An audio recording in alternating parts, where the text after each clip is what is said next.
explained the rationale and the history of where we are in the petroleum industry and why it is necessary to have a conversation including all the stakeholders, the executive, of course the legislature, the major companies and the major agencies involved. And he has also gone through the specific roles.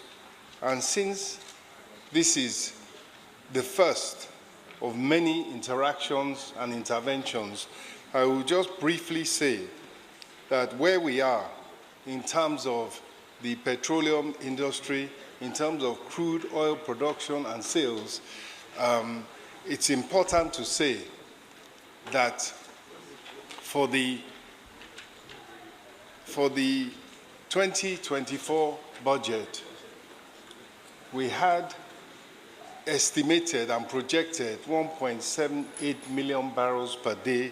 We are below that target at the moment, although production is moving up, I believe, and we have the experts here, but I believe we're at about 1.6 million barrels per day.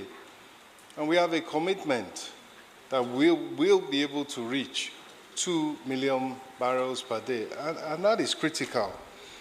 And why it is critical is that that is the first source that we look to for foreign exchange, as well as government revenue.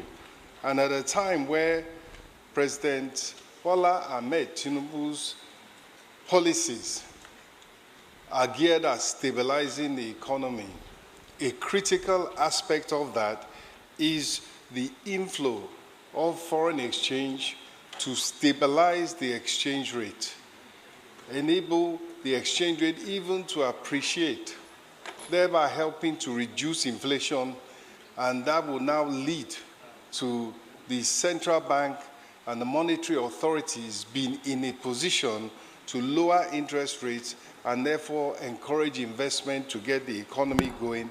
And as we know, investment is the basis on which we can increase productivity, grow the economy, create jobs, and reduce poverty. So it is critical that NNPC, that the oil sector as a whole performs.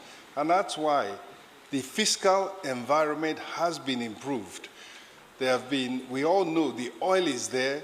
It is the environment, investment environment that encourages private investors to come in, produce the oil, and therefore earn the revenues, especially in this era of moving away from fossil fuels.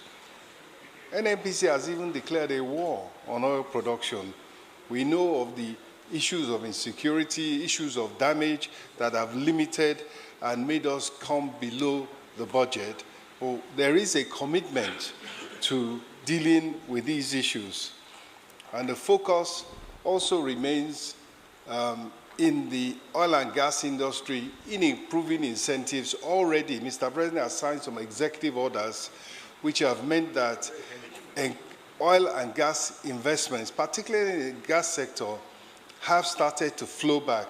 We saw a $500 million investment just a couple of weeks ago, and we are told that about $7 billion. There was a $500 million investment already made and around $7 billion on the sidelines, waiting for the correct investment environment. The outlook for oil prices for the rest of this year and beyond is positive, is strong. We expect the price of oil to stay relatively high, and so we must seize this opportunity.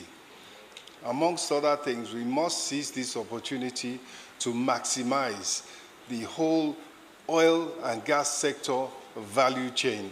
And that's why we are here to discuss what it will take to get us really moving and maximizing.